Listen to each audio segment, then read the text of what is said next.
Engineer जर झाले नसते ना, चांगली अशी मास्टर शेफ तर मी नक्कीच बनले असते. तर इथे ना सकाळी आबा आणि शिवांगच्या मस्तीने झाली. नंतर शिवांग स्कूलला गेल्यावर त्या आबांना कॉफी दिली. लगेच नाश्त्यामध्ये ना शेजवान कॉर्न बनवले होते आणि जेवणामध्ये भरली वांगी. आता कालच आबा आले होते, लगेच आज निघाले होते. कारण गावाकडून आलेल्या लोकांना ना एक दिवस पण असं मोकळं बसू वाटत नाही. आता आबांनी घरून येताना एवढी सारी शेपूची भाजी आणली होती आणि ती ना लगेचच पिवळी पडते. म्हटलं ना असंच होऊन जाईल. त्यापासून आहे ना असं टिकणारं काहीतरी बनवूयात. आता रेसिपी तर YouTubeवर खूप सर्च केली, पण मला काही भेटली नाही. म्हटलं चला आपलं आपणच काहीतरी ट्राय करूयात. तर इथे ना शेपूची भाजी छान अशी स्वच्छ धुवून चिरून घेतली.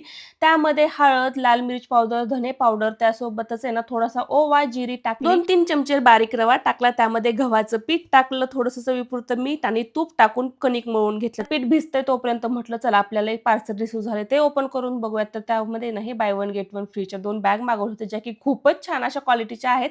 तोपर्यंत माझं इकडे पीठ पण भिजलं होतं. लगेचच आहे ना त्याची एक छान चपातीसारखी लाटी लाटून घेतली. आता पाहिजे तशी आपण शेप काढू शकतो. तर मी इथे ना रेक्टेंगल शेपमध्ये काढून घेतले आणि खरं सांगू का पहिलंच एक्सपेरिमेंट केलं होतं, पण एवढं मस्त असं झालं होतं ना, टेस्टी अशी रेसिपी तयार झाली होती. तर ह्याला तुम्ही क्रॅकर्स म्हणू शकता किंवा तिखट शेपूची शंकरपाळे म्हणू शकता. पण मस्त अशी बनली होती. चला तर मग कशी वाटली रेसिपी नक्की कमेंट करून सांगा.